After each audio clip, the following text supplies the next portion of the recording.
Hello, friends, and welcome to another episode of Area 312 Rock and Metal Podcast. I'm one of your hosts, Kent, along with my co-host, Rex, and our other co-host, Mike. Today, friends, we are welcoming very special guest, somebody who's actually very dear to my heart, Mr. Dan McCabe of Daniel Band. Mr. Dan, thank you for joining us today, sir. Well, thank you for the invite. I have really been looking forward to this, and so good to be with you guys and just have some great conversation. Yes, sir. And on that note, I would like to give a very special thank you and shout out to Jonathan Malloy from the unofficial Daniel Band site on Facebook. Jonathan is the one who pointed me in the right direction to contact you because, Mr. Dan, everybody on Daniel Band's a little hard to reach out to, you know. And so, Jonathan, thank you so much, and a shout out to all at the unofficial Daniel Band page on Facebook. I hope you all will enjoy this, friends. So, Mr. Dan, we know that your time is limited and valuable.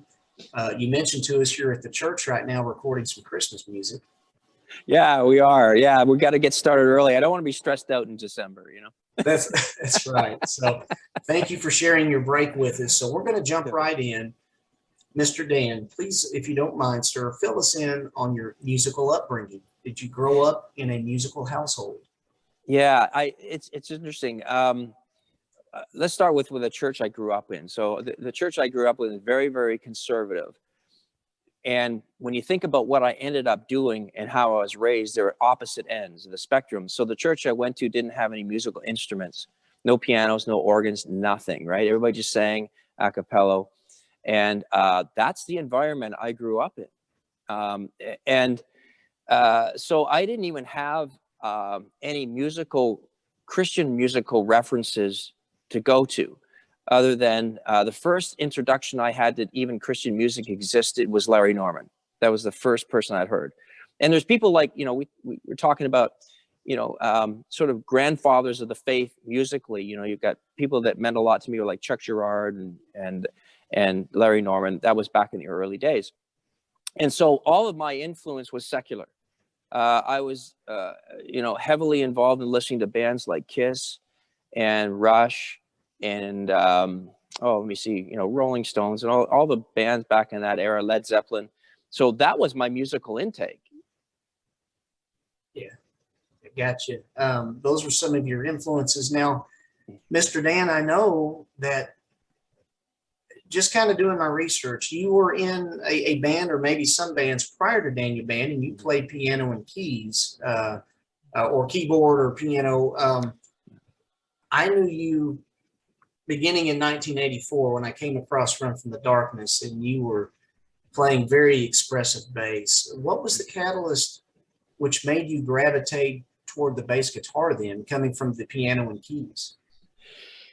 Yeah, so way back, I'll take it back to maybe 15, 16 years old, where I hadn't met, you know, the opportunity. You know, going back to what you're saying before is like, I didn't have any Christian musical influences, so I didn't think there was anything for me to be able to do in ministry. So either I was a speaker or a preacher or a Sunday school teacher, but I had this musical gift, and I didn't know what to do with it because no one had ever showed me that it could be used. And so before that time, I was playing in other secular bands with some, you know, friends of mine. And so we needed a bass player. So I said, okay, I'll play bass. And so that's sort of how that happened. And then I started playing, I was invited to, Tony Rossi was playing in a group called Harvest. And I was playing in a group called Manna. And I was playing bass in this group. It was with my brother. And my favorite band was, you know, that I would see live at the coffee houses was Harvest. And I go there and I listen to this guy play guitar, Tony Rossi. I'm going, wow, this guy, like, where is this? Like, I didn't know Christian music can do that. I think you're allowed to do that, you know? And so he just was incredible, just an incredible guy, incredible musician. And I looked up to him, I go, wow, this is amazing. So, you know, I got the opportunity with this band, Manna, it was a 3-piece band, to open up for Harvest. And so that's how Tony Rossi and I met each other. And so at that point on, I was invited to come and play into Harvest, but as a keyboard player, not as a bass player. And then eventually a harvest started to wind down, and Tony and I said, well, let's do some stuff together. And so I went back to bass at that time because he knew I was a bass player and a singer too. So that's how it kind of flip-flopped back and forth. Very cool. Now, Mr. Dan, you're also a renowned vocalist. I mean, you've got some wonderful chops. And who were some of your vocal influences? Yeah, I definitely, people relate, kind of similar to Geddy Lee in some ways. But really, my favorite vocal influences, it'll totally surprise you because it's not what you think. My favorite singer-songwriter of all time, from the secular world anyways, is Don Henley. Henley from the Eagles. His voice and the way he sings is amazing. Some of the other influences was Lou Gramm from Foreigner. I really like, I used to do a lot. And then of course, Kansas, in fact, I would do I would have Kansas playing in the car all the time, singing to them because I would rehearse and warm up and sing to them. Because if I can sing that stuff, I can sing anything, Yeah. So that's sort of some of the outside influences vocally. Very cool. Mike, were you raising your hand, buddy? Were you? Okay, I apologize. So, Mr. Dan, we also like to ask, because we love to know the history and the roots of some of our favorite artists here.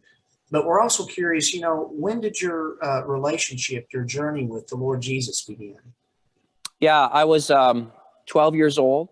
And, I came to faith very late in life at 12 years old, being raised in a very, very serious Christian family and environment. I mean, I went to church 3 times on Sunday. I mean, on Sundays I couldn't do anything, couldn't have friends over. It was like a day of rest. It truly was a day of rest. And so for me to actually not even make a profession of faith till I was almost 13 years old, that was really late in life. And I was always somebody that I couldn't seem to figure it out. I needed to figure it out somehow, that because I think I was raised in a background, there was a lot of, and in that era in general, a lot of do's and don'ts.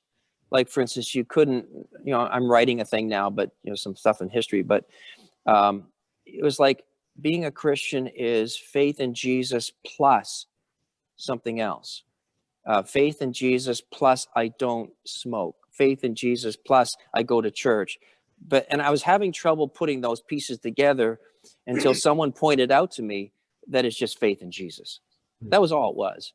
And all of a sudden the light went on going, oh, that's simple. That's a lot simpler than I was trying to make it to be.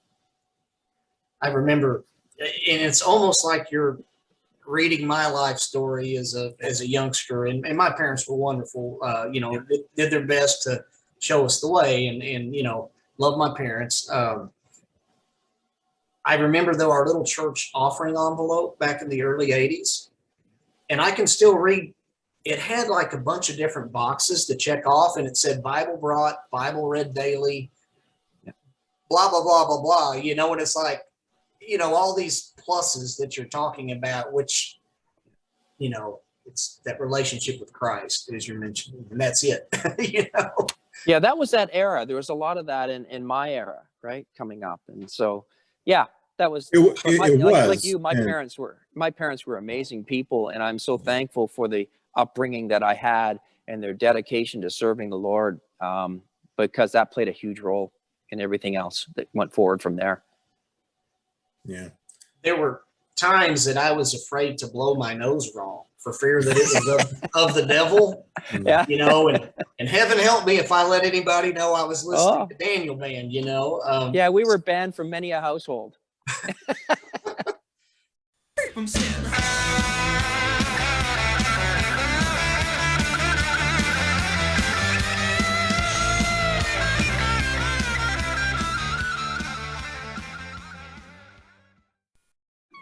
Mr. Dan, you mentioned that Tony, and man, such a wonderful guitarist, and he was in Harvest.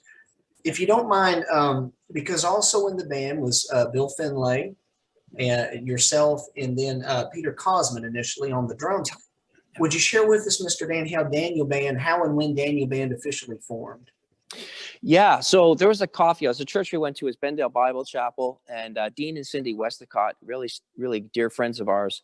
And still to this day, you know, had this coffee house going on a Friday night in the church basement. And people would come into this small church basement, pack it out. And that was sort of the place to go, and everybody would hang out there.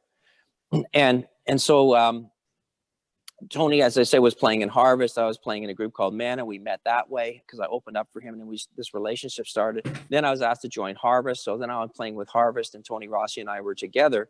And as Harvest continued on, it began to, a lot of people in the band got married, life changed, and then Harvest couldn't play as often as it wanted to. It had to sort of back out. And so Tony Rossi and I ended up doing some dates that Harvest had canceled.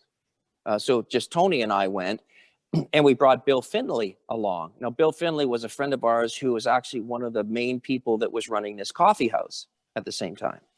So now there's Tony Rossi and Bill Finley and myself, and we just did like an acoustic thing. I was on bass, and Tony and Bill were playing acoustic guitar, and that's how it started. I had no name. Everybody called us Little Harvest. That was another thing, you know. And like we weren't taking anything seriously, and we never actually intended to start a band.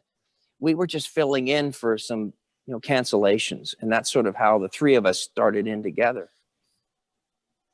And what a band you all started. So, Mr. Dan, then can you recall the year and the venue?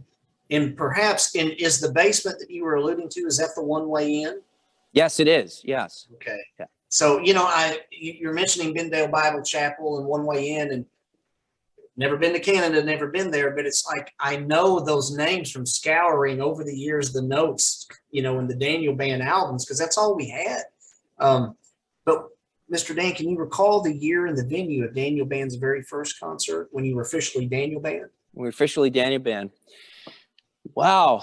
I think it was probably around, if I remember, around early July. And I think it was probably around 1980.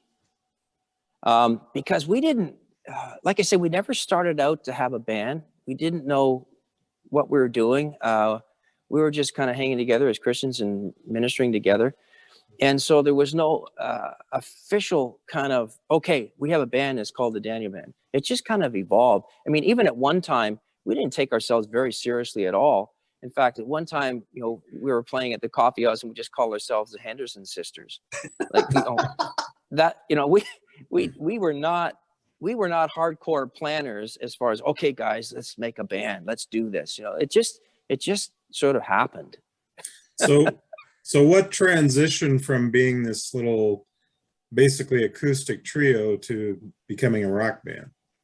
Well, more and more people started inviting us to come and play. They wanted us to come and do things. So we're doing a lot of cover stuff at the time. So Larry Norman and Randy Stonehill, just a lot of cover music. And then we threw a few of our own songs in there. And then people just kept asking us to come. And so it just started to go on from there.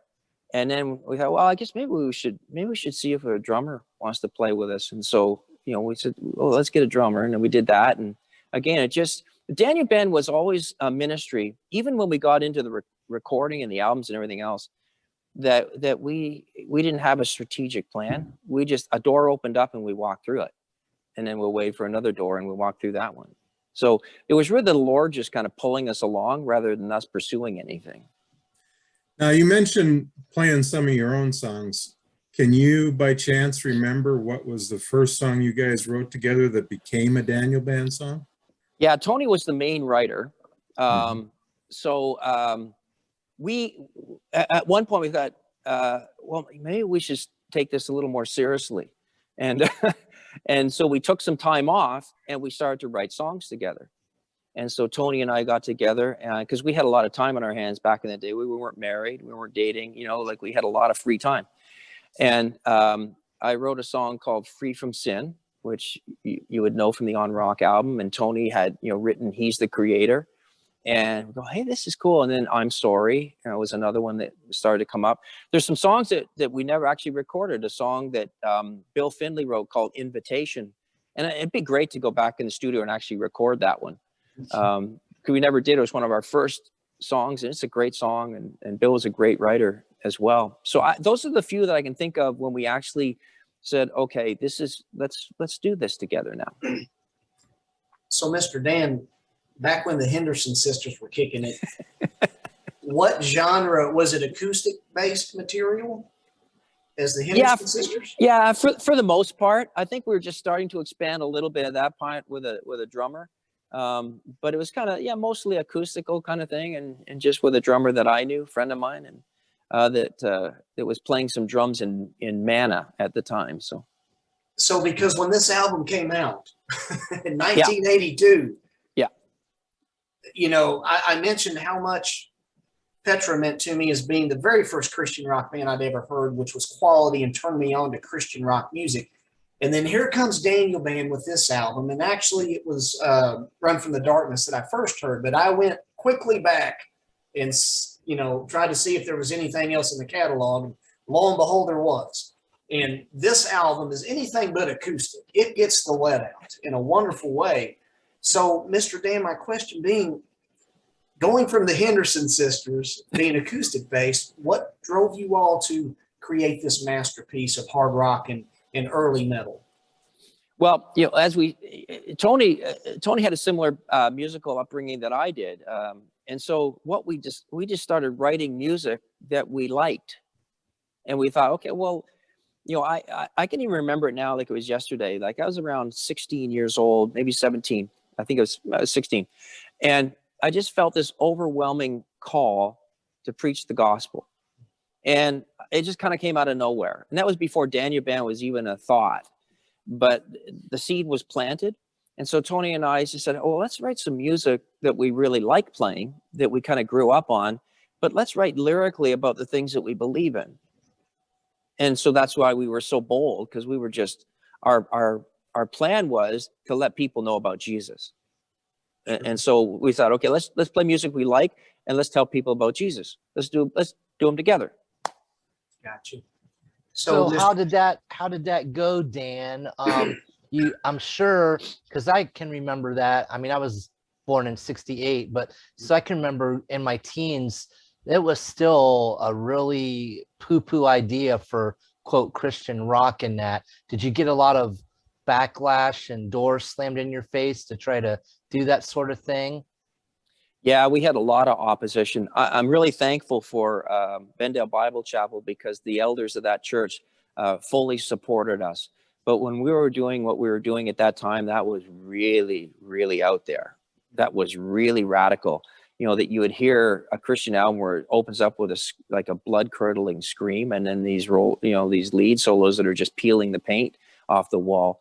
That was just not done in a large way, anyways.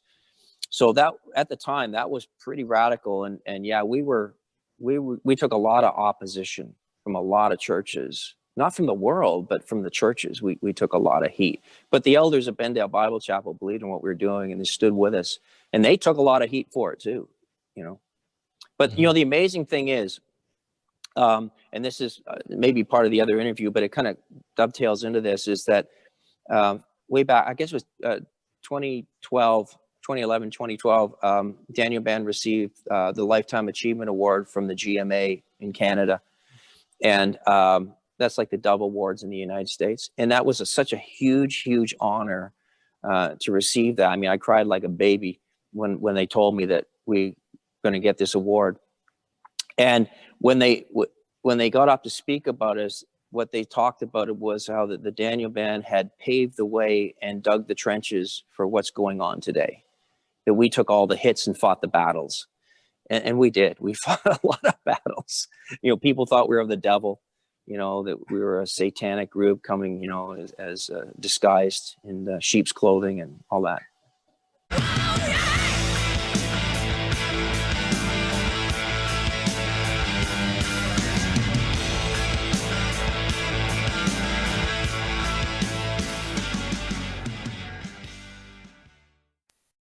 Well, I would personally like to thank the elders in Bendale Bible Chapel, because to this little brother right here, this spoke to me, and you guys were speaking. The Lord used you all as vessels, and all glory to him. But the Lord used you all and some others to speak the language that I understood, me coming from the KISS camp, you know, before receiving the Lord. And you guys, like I said, you all were love Petra too. You guys were the first bands though that cranked those amps up to 11 that I'd heard. And I'm going to, you know, Mr. Dan, my personal youth minister, and he wasn't, you know, and I graduated high school in 89. So during the 80s, he gave me a lot of latitude, and he could relate. Now, he was more of a Michael W. Smith kind of a guy. Yeah. But he understood me, where I was coming from, and we were talking, and I said, we were discussing Christian rock, which was still kind of under the microscope coming through the 80s, of course, the latter 80s. And I said, well, one band that I know, you know, that's just, you know, that the Lord's in their heart is Daniel Band. And he said, well, how do you know? And he didn't know you guys. But I said, you know, like it says in Proverbs, you know, as iron sharpens iron, and it talks about the Spirit, the Holy Spirit, who is in you, who is in me, it bears witness. The Spirit bears witness with the Spirit. And I just, you know, you guys in Petra, I mean, I just knew, because the Lord's word is in your music. And that's the difference, you know. I'm not saying it's not in anybody else's, but I just knew I was hearing God's word in your stuff. And I'm sorry to ramble, but you guys really touched me and ministered to me. And thank you. And thank you, the elders at Bendale Bible Chapel. You know? Well, and thank you for those encouraging words, because they mean a lot to us. Yes, sir. And it still means a lot to me. And Mr. Dan, a lot of people probably know this story, but just for the viewers who haven't heard this before, the name Daniel Band, it came from the book of Daniel, correct? Correct. Okay. And if I may ask, why was that name suggested, and who was the one who suggested the name? Yeah, it has nothing to do with me at all. Now, it's kind of funny, because this is when we're just starting to take ourselves a little bit more seriously, you know, and the coffee houses wanting to book us in on a regular basis. And so I went away on a golf trip with my dad down in Myrtle Beach. And I came back and I saw, you know, the schedule for the month, and there's this group called the Daniel Band. And I said, hey, Bill, who's that? Like, I've never heard of these guys. Who are they? He goes, oh, that's us. I go, oh. I said, that's fine. I didn't know that. And so it was really Tony and Bill that made this. Let's call it Daniel Band. And the reason is because, you know, they just admired the life that Daniel lived. It was uncompromising. And Bill Finley, he was like the spiritual father of the band. We used to call him Father Willie, because he was the one who kept us all in line and gave us some great spiritual guidance. And he said, no, I think, you know, Daniel Band, we're going to be we're not going to be compromising musically, and we're not going to compromise message wise either. So Daniel is a suitable name for that message. Wonderful. So Mr. Dan, I'm so pleased to hear that you all received the award that you did. You know, the Canadian equivalent of the Dove Awards here. And you guys are highly and rightfully regarded as one of the pioneers of classic Christian hard rock and metal. Your band's freshman release, it's a seminal release on rock. It was released in '82. And so my question pertaining to this, Roger Heiss, who I believe is Stu Heiss's brother, Yep. Roger from Japusa, he assisted with production and mixing, and Glenn Kaiser of Res Band assisted with production. How did this relationship form, and was Resurrection Band perhaps an influence for Daniel Band? Yes. So Glenn Kaiser, wonderful guy. We still talk all the time. He somehow got a demo tape of ours. As I said, like, we didn't solicit ourselves in any way or form. Like, we just did this demo tape, you know, to have for sale at concerts because people wanted our music. And so I think there was like 6 songs on it or something like that. And so it fell into Glenn Kaiser's hands in Chicago, you know, and Glenn all of a sudden goes, you know, here's a band in Canada that's going to minister to people in Canada. And he had a love for Canada. And he goes, wow, these are the guys who are going to carry the torch in Canada. And so he connected with us. And of course, we, you know, Resurrection Band was another, they were ahead of us as far as, you know, plowing the way. And, you know, wonderful, wonderful people. You know, I really got close to Glenn and Wendy. and also Jim Denton, who was their bass player. We connected together because I was a bass player, and so we thought it'd be great. I said, would you guys come up and help us now that we're going to do this album? Would you guys come up and help us through this thing? Because we really don't know what we're doing. And so he came up and stayed at my place. Him and Roger stayed at my place for the week. And we went to the studio every day, and they mixed the album for us. So we did all the recording ahead of time. They come up and mixed it and kind of put the final touches on it. And it is quality. I mean, to this day, it holds up. It's crisp and pristine, and it's a wonderful album. Mr. So Dan, those guys played a big part in how that turned out and that sound of that, and I can look back at the album. I can see, okay, I can see the Res Band influences in the sound of the guitars and some different things. But it was a great time. There's a whole much more I can say on that, but it was just a great experience, and they became lifelong friends, and we opened up many concerts for them when they came to Canada, and is still strong to this day.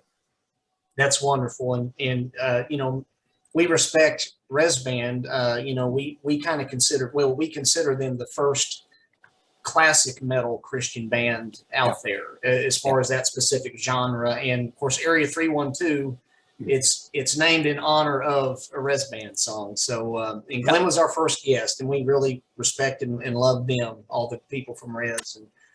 And Mr. Dan, Peter Cosman, he was the initial drummer in Daniel Band, and he performed solely on the On Rock album. And these are questions of curiosity because, I mean, you guys, I wish there was, a lot of information about you all out there, because I'm telling you, I loved you guys and still do. And if it's okay to ask, why did Peter depart after On Rock? Yeah, I won't spend a lot of time on that, but I'll say this. Peter was an amazing guy, a very good friend. In fact, he and I worked at the same place, got him a job at the same company I worked for. And just a phenomenal drummer, like just played with such energy. Like it was hard to contain him. He was just full of energy all the time, even in his life, right? Like to hang around with him, like it was never a dull moment, right? He was so much fun. He was funny. We had a great time together, and a great drummer too. But I think what happened with Peter was that his personal life at that time was getting really, really busy. And so there was nothing that Peter had done wrong, or there was no sinful behavior or anything like that at all. We just realized, okay, this thing is with the Daniel Band is actually progressing in areas that we never expected. And Peter needed to take care of some stuff that was really occupying a lot of his time, like he had married, the job and everything else. And we realized it wasn't going to be manageable, and it was putting him over the edge. And so we said, I think probably you need to focus on everyday life, family, and everything else rather than this. And so that's how that decision was made. So it was a very tough one for us because we love Peter. Peter and I used to play tennis a lot. He used to beat me horribly every time, and so it wasn't like today, like Peter and I could phone each other, and he came back and played some reunions with us. Nice. So it's not a bad blood situation at all. It was just a thing that we had to make a very tough decision that was best for him at the time. Understood. Tell me, did you find peace of mind listening to rock and roll? I'll tell you, peace won't come until your ass is done. Come in and take control. On Rock, it certainly delivered the rock musically and lyrically. As of this interview, Mr. Dan, the album will turn 40 years old. Wow. Here in just another month and a half, 40 years old for On Rock. Mr. Dan, in retrospect, what are your general impressions of On Rock? Are you pleased with its musical presentation? Yeah, On Rock is just, it seems to be the classic album of the Daniel Band. Everybody loves On Rock. People have different opinions about the other projects that we did going forward. Excuse me. But On Rock seems to be the favorite across the board with everybody.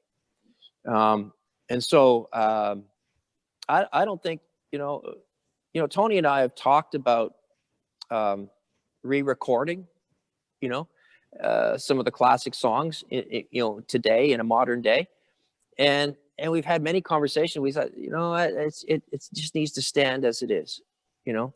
And I think that it was great the way it was for that time, and it's still great today. So, and it's okay to say that, you know, it's a, you know, but I don't think we'd want to mess with it. You know? Whose idea was it for the cover with the soundboard? Because that's just a classic cover also. Well, this is the part where the studio came in. There's some backstories there that if you have time, I'll get into. We, one of the bands that I was listening to at the time, and it was a group called Triumph, and they were a Canadian band. And I loved the sound of that album. And the engineer was a guy named Mark Wright. And Mark Wright worked at a studio called Phase One. Phase One Studio was like the premier Canadian studio where all of the classic rock, famous rock albums were recorded, even from the States. So Kiss did many albums there, and it just goes, the list of bands that recorded in that studio is historic. And so we phoned up Mark Wright and said, hey, would you come and engineer for us? He goes, yeah, okay.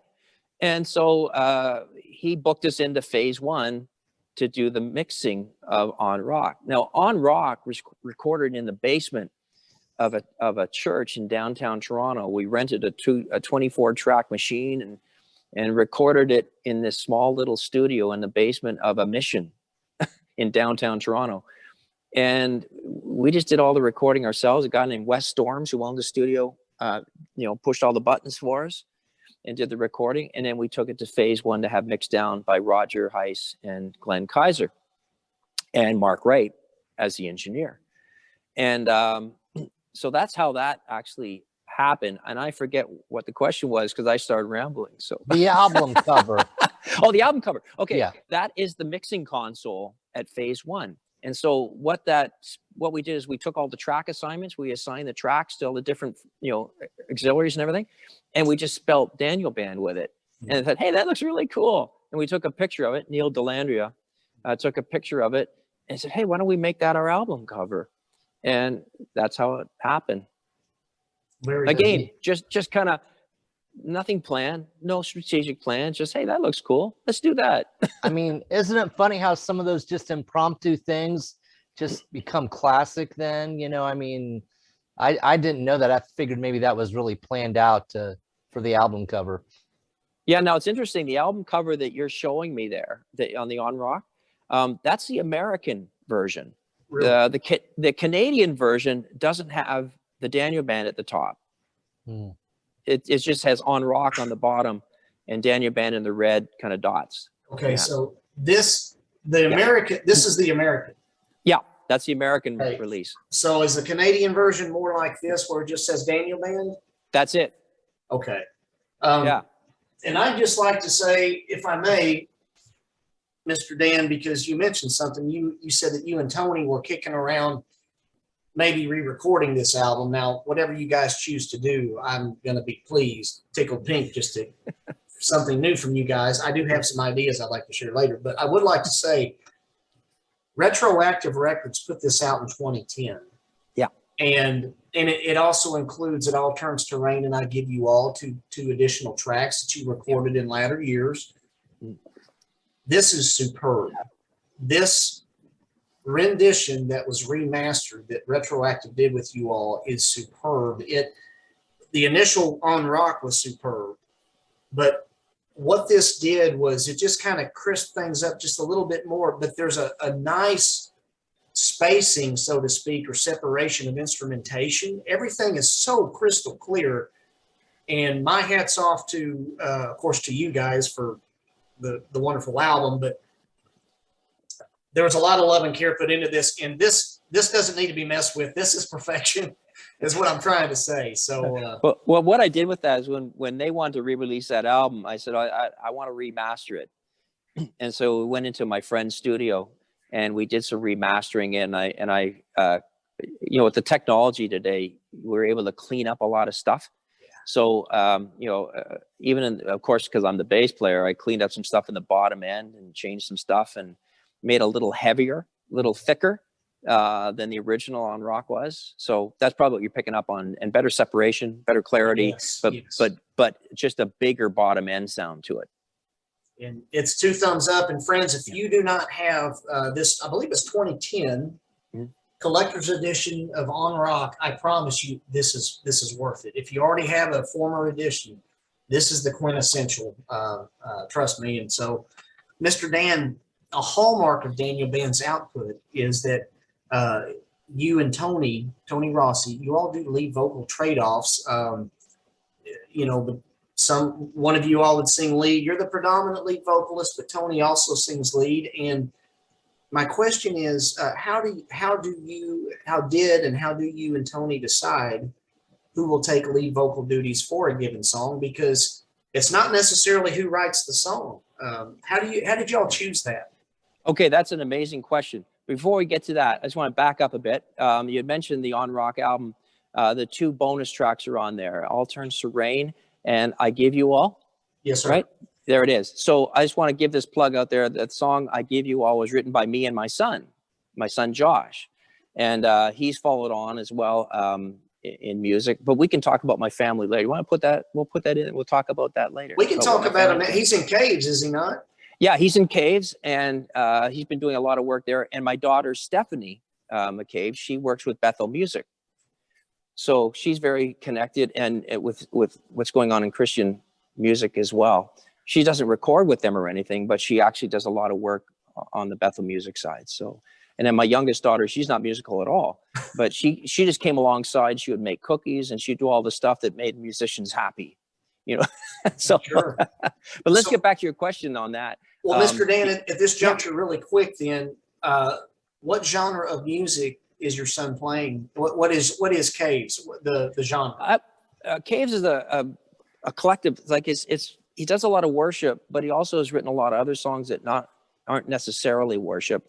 He actually did a cover of "It's Over," the song that I wrote, "It's Over," on the Daniel Band. And I want to tell you something, and I'm not saying this because he's my son, but when I heard his version of it, and he didn't tell me he was doing it, and then he just presented it to me. And here's the background story. He recorded it at Phase One in the same studio I did. Nice. And it was the last recording that would happen in Phase One studio before they shut it down. So it's just a cool story.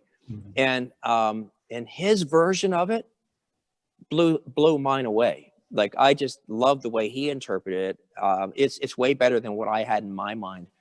And in the same way with my kids, Stephanie was at Bethel School, and I went down as she graduated, and I went to the graduation thing where she was actually the worship leader for the graduation ceremony. And I'm in this auditorium in Redding, California. I'm looking around and going, this place looks really familiar. And I know we played in Redding. I wonder where we played. And so my wife gets on social media, because I don't do social media, but she does. And this guy answered back, "Oh, yeah, played at that auditorium in Redding." I'm going, that's the auditorium I'm sitting in right now. And I'm going, that was like 30 something years ago. And my daughter is on stage leading worship, standing in the same place I stood 30 years ago. Very, very. Just blew my mind. Yeah. Blew my mind. That only God does that stuff. Yes, sir. Mr. Dan, if one would like to further investigate Caves and the music your daughter's doing with Bethel, is there websites for each that they could go and find out more? Yeah, if you just do a search on Caves and Josh McCabe, you'll find all kinds of stuff on there. As far as Stephanie, she's not actually recording with she's doing more administrational stuff with Bethel Music. She does a lot of on-road management stuff and that type of thing, although she's very musical herself, but she handles more of the administrational things back there. Yes, sir. You know. Gotcha.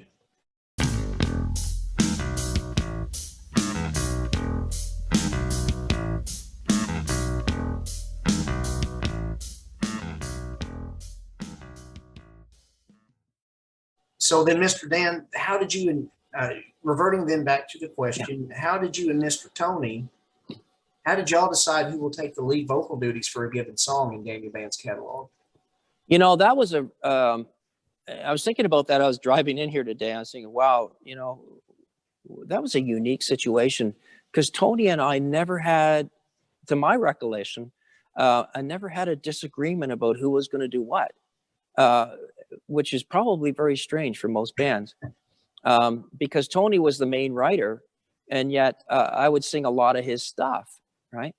And I don't ever recall having any kind of disruption or controversy about who's going to sing what. And Tony knew that he was like the guitar player, and that was his area of space. He knew I was the lead singer, and that was my area of space. And I was glad to have him do additional lead vocals on some songs, which gave me a break. Mm-hmm. It was great. But there's only one time that I can actually even think of where the conversation even came up that who was going to sing what song. And we were in the studio recording our very last album, running out of time.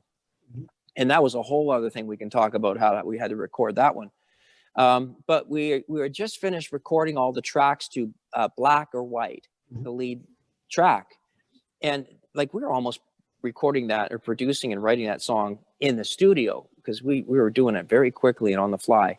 And we hadn't even decided who's singing that song yet, so we had recorded everything for it. And now it's time for the vocals. And Tony said, I'd really like to do the vocal on that song. And I go, oh man, I really want to do the vocal on that song. Right. And so we're sitting there in the studio, and there was no argument about it. And Bill Finley, his father, Willie, he steps in, he goes, I'll tell you what, guys, he says, we haven't figured this out yet. So why don't you both do the lead track? And then we'll sit down and we'll talk about which one we want to go with. Right. And so I said, yeah, that's cool. We'll do that. So I went in first, and I guess I was really motivated because I really wanted to sing that song. Right. And it is the only song in all of the Daniel Band collection that I sang from beginning to end without a redo. No punch in, no redo. I wanted to do that song. Right? So I gave it everything I possibly had. Right. So when you hear that song, that was a first take, and that was it. And then we went back in the studio and sat down on the couches, and Tony goes, yeah, I think we should just leave it there. And that was, he didn't even go and record it. And because, that's the way we go, you know what, that was good. That's great. I don't need to sing it. And Tony and I had that relationship where we just weren't competing. We just never competed with each other, because we always felt that what we were doing was bigger than us.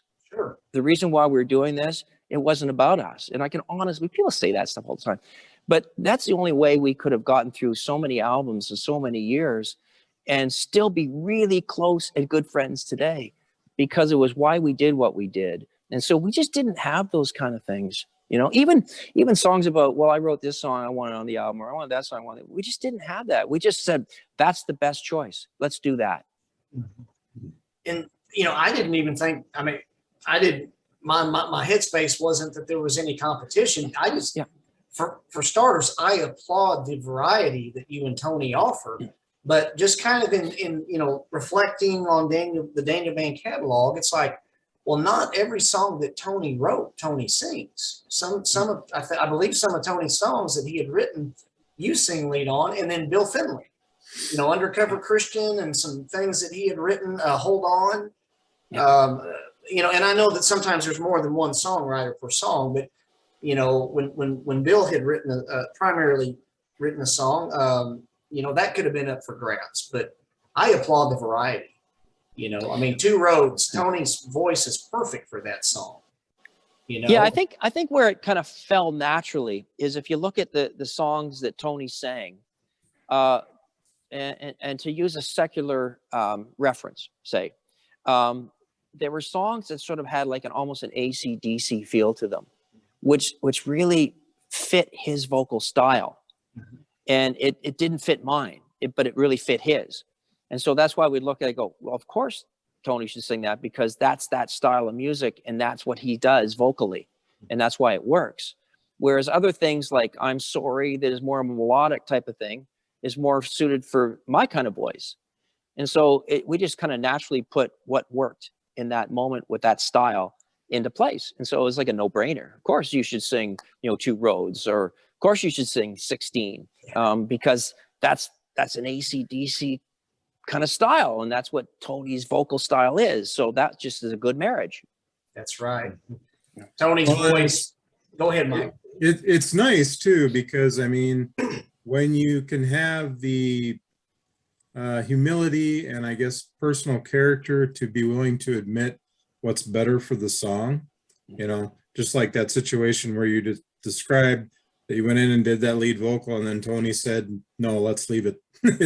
It's good, you know. I mean, I appreciate that because I'm in a band, and when we play live, you know, me and the other guitar player will both do leads when we play live, but when we record, I usually let him do all the leads because he's more precise than I am.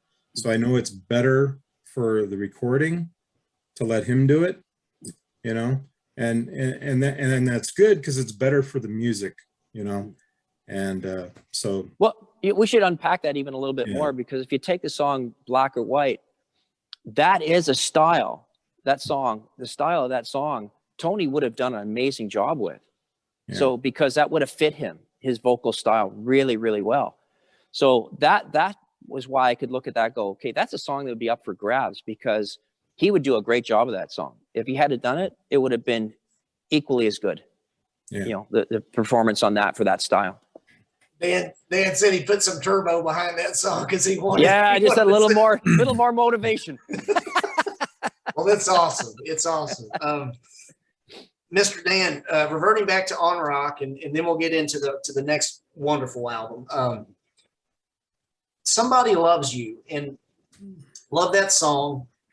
And I need to preface this really quick, and please don't think me being weird here, but again, I mean, I loved you guys, still do.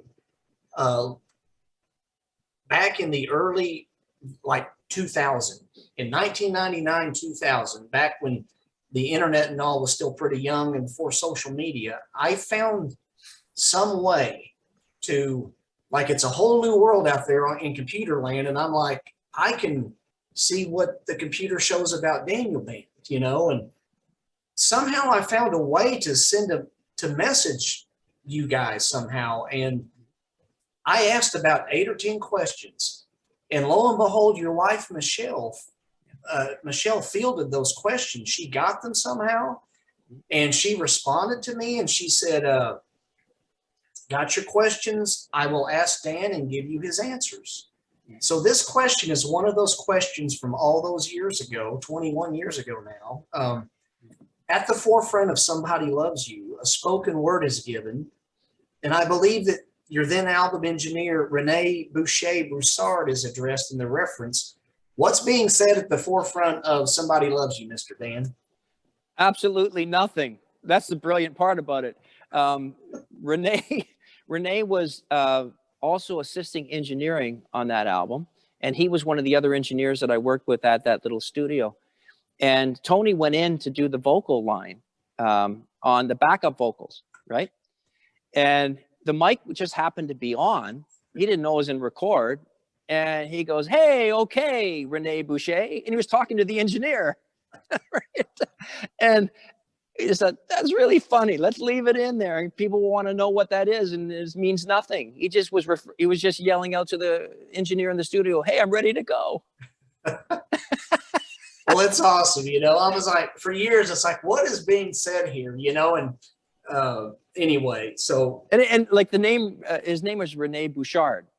And we just nicknamed him Rene Boucher because it rhymed, right? So, you know, Tony just walked up to the mic and said, hey, okay, Rene Boucher, you know, and away we went. And we said, let's leave it. Well, that's cool. It's cool. Lord, help me as I pass by the sin on the street. I am trying so hard to be like a man crucified for me. We get to this album next. Yep. Oh, and I love this album. Classic album, and every bit as much as On Rock. Straight Ahead, the band's sophomore album, was released in 1983. Among the great material within, and there's a lot to love on this, Lustful Illusions. That stands out as a barn burner of a song on this album. Boy, that guitar riff. And Mr. Dan, Among a host of other Daniel Band songs, you're credited with the music on Lustful Illusions. My question is, Mr. Dan, do you typically create a song's music and melody on bass or via guitar? Yeah, that's a great question. I should back up because we're talking about Somebody Loves You, but let's just back up because this will, kind of dovetail into this. Sure. And this speaks to the brilliance of Tony Rossi. I wish I could tell you that I was a brilliant bass player and a brilliant writer of bass lines, but I didn't write very many of them. When Tony came to me with a song, he had already written the bass line for me to play. And so like Somebody Loves You and all of the other songs, Run from the Darkness, which I just actually probably is my all-time favorite song.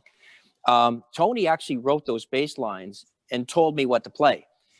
So Tony doesn't ever get credit for that, and no one would ever know that, but it's his musical genius that told me what to play on the bass.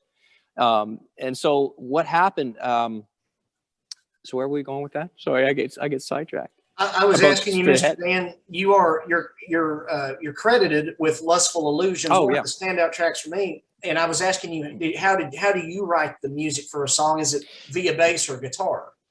Yeah, sometimes on keyboard, on piano. And typically I would, for the heavier rock stuff, I would hear something in my head that I like. Because I'm not really a very good guitar player. I wouldn't even call myself a guitar player. But I'd, maybe if I wanted to show something to Tony, I'd pick up an acoustic guitar and with my two finger chords would try and bang something out. And Tony had this amazing way that I could explain something to him or try and describe it, and he would play it better than I'd even heard it in my head. And so there was this very unique connection between Tony and I, that we were so connected musically that he could play what I was thinking. And so when I would write songs, it was because I had the idea in my head, and sometimes I'd try it out on piano to see if how that would work, or I'd bang it out a little bit on my acoustic guitar the best I could. And then I'd take it to Tony, and then Tony would do his magic with it. He would just create something wonderful out of it. That song's a scorcher. And then atypical for most Daniel Band songs, with Lustful Illusions, Mr. Dan, outside writers are credited for the lyrics. So my next question, how are Alex Kerr and Mary McCrossin, who were credited for the lyrics, how are they connected with Daniel Band? There were just a couple of people that went to the Bendale, the church at Bendale, and we're in the coffee house, and Alex came out and said, "Hey, I wrote these lyrics." And this is not something we typically do. He wrote these lyrics, and I read them and go, "Oh, let me kind of mess around with that a little bit." And so that's how that song came about. In fact, if I remember right, and this is going way back, when we were in the studio recording that album, we had actually changed some of the guitar lines in it slightly to make it work a little better. So we didn't have a lot of time with it. But that was just a random thing that happened. Neil DeLandria is another one. He wrote the lyrics to Live Connection. Mm-hmm. And Neil DeLandria was our manager kind of thing. He was just a good friend. He said, "Hey, you guys need some help?" I said, like, we were getting overwhelmed. And this is how I think we didn't go out and get a manager. He was our best friend. He said, "Hey, do you want us to help you? And I'll handle all that stuff for you." Great. So he wrote the song Live Connection. And so I'll write some music to that. Yeah. That's a great song too.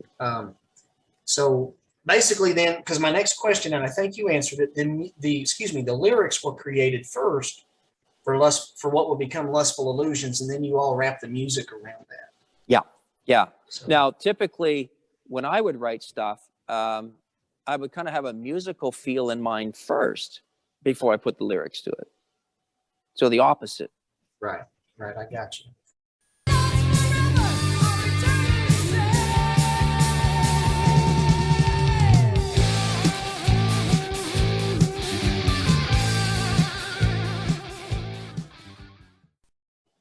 Had a question because drummer Matt Del Duca, and he was actually the first drummer that I was introduced to with Daniel Band, and he was brought into the band beginning with this album. How did it come to pass with Matt being brought into the fold for Straight Ahead? Well, again, we didn't go shopping around for a drummer. Matt went to the same church as us, and he was playing in a group called Dreadnought.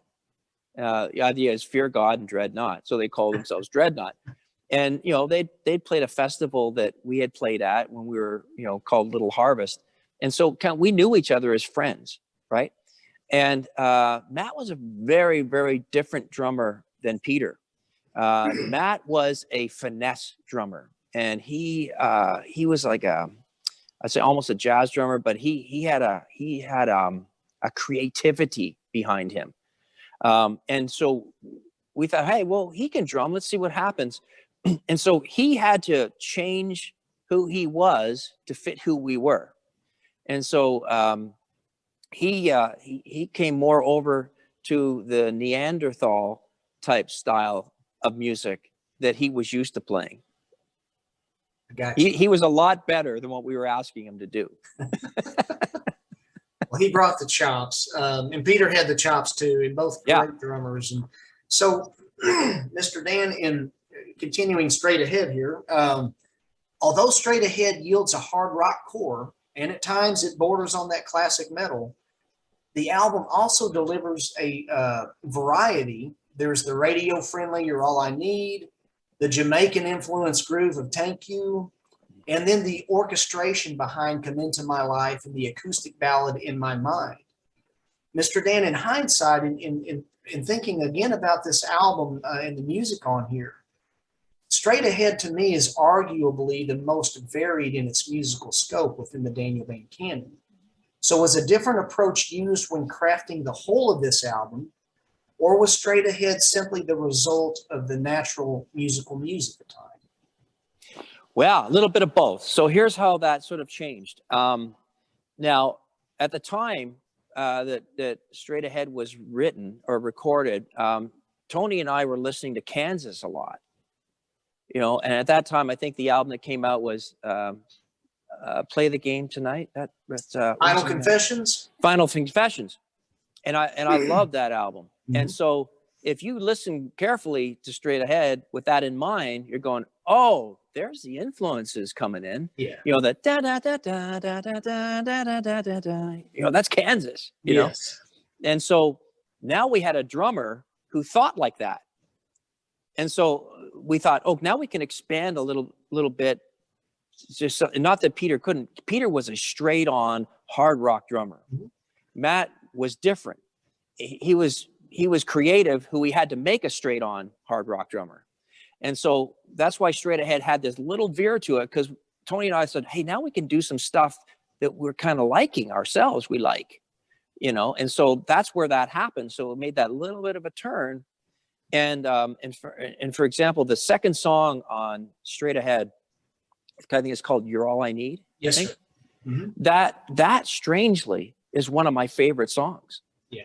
And I never get tired of listening to that. And the bass line that's on that song, Tony created, right? I didn't write it. But I really, really wanted to capture that Geddy Lee sound from Rush. And so I brought in a special amp, an Ampeg amp that I had overdriven. And I studied really hard how to get that Rickenbacker overdrive Geddy Lee sound. And so when I listen to that song, I go, there it is. That's the sound I've been looking for. And same thing with Run from the Darkness. It has that same sound, right? And that's sort of how that album made a little bit of a difference. Now, interestingly enough, at that time, that album was not received nearly as well as On Rock. And we sat there and go, well, maybe we shouldn't go that direction, And then we came back with Run from the Darkness, which went back to our original roots. I don't know why it wasn't as well received. And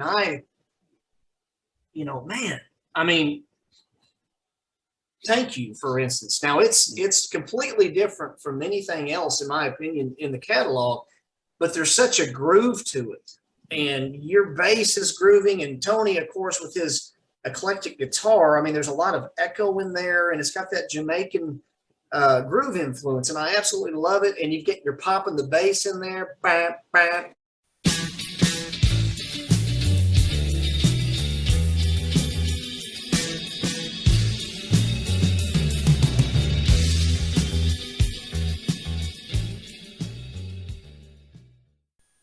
Sorry, I did that. That's horrible. That's good. Scratch that from the record. Anyway, just such a great variety on here. My goodness, Lustful Illusions. The boy, that razor sharp rhythm riff in there that kicks that off. Reality is a classic. They're straight ahead. Here I Am. There's so many Daniel Band favorites. Probably Never Again is my ultimate favorite from On Rock. That song. But Here I Am is one of my personal favorites too. And great album. Yeah, I can tell you how we wrote Here I Am. Okay. Actually, a good friend of mine just came in, Dusty. He's my bass player at church here. So I say, "Hey, Dusty, how you doing, man? Come on over here. Can I introduce you to Dusty?" You bet. All right, I'm doing this thing here. This is Dusty. Say hello to everybody. Can you get in there? Hey, Dusty. Hey, How's it Dusty. going, buddy? This guy makes me look like an amateur on bass. All right, this guy's so good. All right, I look like I'm just learning. All right. Well, he must be awesome. It's very nice to meet you, Dusty. Yeah. What are they saying about? They what say are they very saying- nice to meet you, Dusty. All right. Likewise, guys. All right. So, Yeah. So anyway, I didn't. Sorry to divert. so Here I Am. So I was talking about Here I Am. So I had written this song. I started writing this song, and I had the opening part to it. And Here I Am, I'm trying, that part. And I phoned up Tony. I said, Tony, I got this part song, and I need to finish it. Why don't you come over? So he came over to my house. We sat in my bedroom. We said, here's the song. Here I am. I have tried to be all that I can. And he put the chorus in. He wrote the chorus part of it. I go, that's it. That's it. We got it now, right? And I mean, all of us had influences, right? I mean, if I told you the influence, you go, oh, I get it now. I see it, right? And Here I Am was influenced by, now I'm going to forget the name of the song. Rock You Like a Hurricane. Scorpions. Scorpions. Mhm. If you listen to Here I Am, that's where I got the influence for that song. Really? Yeah. So I would also like to say quickly at this juncture, I don't ever want Bill Finlay to be understated with something because I'm not really a keyboard oriented guy. I'm attracted, and it's actually mostly to rhythm guitar. Now I appreciate a barn burning lead, but sometimes it's the rhythm that grabs me. But Undercover Christian and Here I Am, when the rhythm guitar is playing dun dun dun dun, but you have that keyboard dun dun dun dun dun dun dun dun. I mean, I can't do it. There's a lot of things in Daniel Band's catalog that I find that Bill's keyboard part is what's really drawing my ear. And I'm like, that's awesome. And, I'm not a keyboard oriented guy, but I just want to say, Bill, and I know that Bill also plays a mean rhythm guitar in the band. And I just want to give kudos to his keyboard playing because it's wonderful. So Here I Am delivers that. Yeah, let me talk about Bill, right? Bill was, like I say, we called him Father Willie because he was like the father figure in the band that kept Tony and I in line, and we respected him in that role. And he had spiritual maturity, spiritual wisdom. He was also a great musician and a great writer. But we used to use the term, Bill Finlay is the one who brought the ear candy, is the term we used.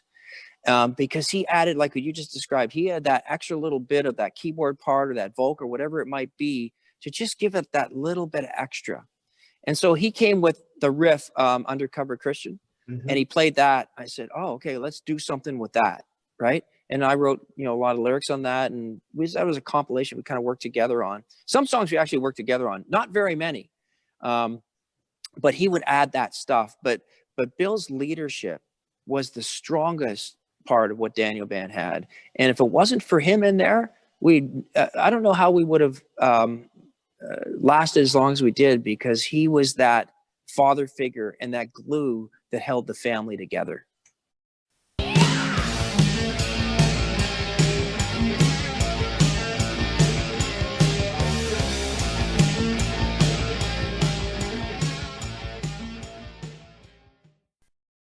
So speaking of Mr. Bill Finlay, there he is right there. Yeah. And here is Daniel Band when many of us were actually introduced to them in 1984 for the first time. And there's Mr. Dan McCabe and all of his metal spiked glory right there. And we'll get to a story behind this period here. So, Mr. Dan, when Run from the Darkness struck in 1984, it became an instant classic within the Christian rock and metal realm. This album has so many, what I consider anthems, Walk on the Water, 16, in all of its cowbell glory, and I love it. And the album's title track, Run from the Darkness, some great deep cuts, including the hard-hitting Walls and the piano ballad Coon Rocker, It's Over. Each track's fluidity and delivery have marked this album as essential within the Christian metal history. As well, your image evolved from the formerly rocker casual to a more streetwise rough and ready appearance.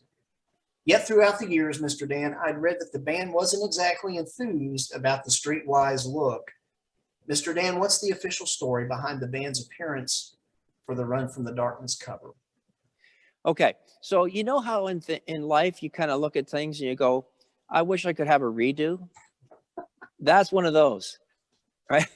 But you know, here's how it sort of evolved. We were approached to do a video, which was we did Walk on the Water, and interesting enough, the guy that produced that video, he actually produced a documentary for Neil Young. So he had some chops behind him. And the actor that was in that video was a guy that played in a movie called My American Cousin. So he was a well-known actor too. But this guy, you know, he was owed some favors. So we went to this guy and he said, hey, he did a documentary on us for a local news station. And so when we were going to do this, we called, would you like to do this? Like, would you do this? And she goes, yeah, absolutely. I'd love to do it, you know. And interestingly enough, and this is how things work, the song that he actually chose to do for the video was not Walk on the Water. It was Walls he wanted to do. And he brought it to us. And as a band, we said, no, I think Walk on the Water should be the song, you know? And so again, that's how that, you know, it didn't have to be my song. I wanted the best song. And Tony Rossi wrote that, and that's how Walk on the Water became the song for that video. So of course he got into it and said, okay, guys, you should dress like this. And we go, okay, because we don't know what we're doing. And he said, okay, he knows what he's doing. So so that's how that happened. And then in hindsight, like every time, like that was only a very, very short period of time, right? And that's the only thing that everybody remembers. I don't know what it is, Mr. Dan, and maybe it was just the times. Yeah. But to me, this is such an iconic image. And I'm looking especially at Bill's jacket. In 1984, I mean, Michael Jackson had come out with, was the album Thriller? Yeah, Thriller, I think, yeah. You know, and I remember having shirts that had kind of like the zippers on them and stuff, and all that was kind of inspired during that time. But then, you know, and then we have you're wearing like the wristlet with the spikes, and Tony's got that classic iconic shirt, you know, with that lightning bolt logo. And I'm not exactly sure why you have some trepidation about this, because honestly, to me as a kid, when this came out, Mr. Dan, I was born in 71. This is 84. So I was 13. And to me, it's like, these guys are just cool, you know, and you got the No 666 logo on there. Why is there so much trepidation with that look? I mean, well, you know, I wouldn't say with that particular look. That was okay. That was relatively conservative. It was the look that came out after that led to the next thing. But I got to tell you, like, we used to joke with Bill because he was a Weird Al Yankovic lookalike, you know, and we used to, you know, hassle him about that all the time. And believe it or not, that shirt that I have on that album cover right there, I actually still have that shirt. Awesome. And I should have wore it for you today, but I wouldn't fit into it. But you know, that leopard skin. Yes. Kinda, okay. Yes. Yeah. Spandexy shirt. I actually have that shirt still. You know, I still keep it. You know, I should have brought it for you and held it up for you today because, you know, there it is. You know, and you know, Tony had these, you know, bandanas tied all around his legs and his arms and everything else. You know, we used to joke, he looks like he's getting ready to serve a pizza, you know? And so we used to joke with each other a lot about that stuff, right? That's awesome. And, you know, as soon as we got off stage, we go back to our jeans and t-shirts, you know? Yes. That is awesome. So I'm curious, Dan, probably either On Rock or Run from the Darkness is probably most fans' favorite album. Did you know, you had said you kind of wanted to go a little bit back to more of a rock direction from Straight Ahead. And I know a lot of artists probably have no idea how they're going to turn out, but did you have a good feeling that, hey, this album we just made is really going to put us, you know, going to really make fans take notice now, and it's a really great rock album? Did you have any idea, like, you know, hey, how much that was going to, you know, do for fans? No, we just liked the songs. When we started playing them and playing around with them, I felt like we had sort of found our identity of who we really are. Mm-hmm. And I say we started off with On Rock, and then we went into Straight Ahead, which is a little bit of a change of direction. But now we've kind of come back to, okay, here's who we really are. And so we wrote those songs, and I go, yeah, this just feels right. I like these songs. They fit. I don't have to think too hard, you know, doing this, because it's who I am naturally. And so, yeah, that's sort of just evolved into that. We liked the album. We thought, oh, this is really good. I like this album. But I got to tell you something. As I say that, at the time, even to this day, I've never made an album I like, you know, because I'm one of those people that I can always change it. You know, I wish I could fix that. Wish I could fix that. But at some point, you just got to walk away. Okay, it's good. Just leave it alone. Right. Well, you did good, Mr. Dan. All you guys did wonderful. I gotta run from the darkness, and I want you. I gotta run to the righteous of loving you. In my opinion, three classic albums in a row right there. And with regard to Walls and It's Over, both were penned by you, Mr. Dan. And then Jim McCabe receives music co-writing credit for Walls. And Mr. Dan, was Mr. Jim your brother? Yeah, my brother Jim. He's a great guitar player, and he played a lot of guitar on the Dreamer album. Okay. So and he did some co-writing on that with me. But again, for the song Walls, again, it was different.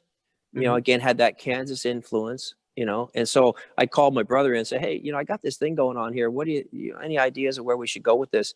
And he added some ideas. I can't even remember what parts, but that's sort of he got in on that one. I love the pulsing, driving rhythm. There's the intro beginning, and I can't emulate the rhythm, but it's got such a wonderful pulsing rhythm on guitar there. And then we get to It's Over, and it begins as a moody piano-driven ballad, and then it transitions into another pulsing rocker. Mr. Dan, who performs piano on It's Over? Yeah, I played that. Nice. Yeah. So what happened was they had this beautiful, I think it was a Steinway, it might have been, at the studio, big, beautiful piano. And in 1984, that's the year I got married. And so I recorded a song for my wife for her to come down the aisle to, which was a Chuck Girard song, a song for my wedding, I think it's called. And because I was a big Chuck Girard fan, he was a mentor to me.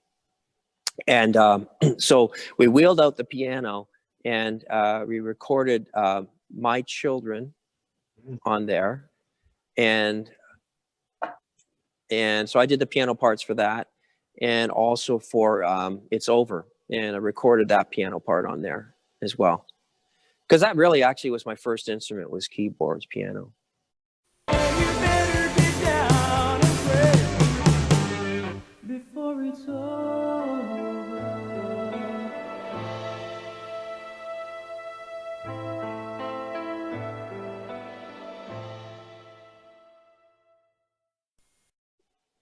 Mr. Dan, was My Children then?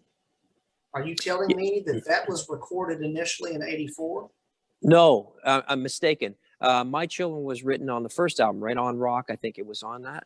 Was it on Rock? No, sir. You My have to tell children was me. on I have Rise to look Up. It was on. Here's where I'm getting confused, because we had written it way back at the first album time, and it didn't go on the first album, and so we held it on till later. I'm getting confused. I can't even remember when I wrote what. It's been 40 years, right? I don't want to put the cart ahead of the horse, but Yeah. Did you re-record My Children for Rise Up, or is that the version that we're hearing on 1986's Rise Up album? Was that recorded back? Yeah. Years So earlier?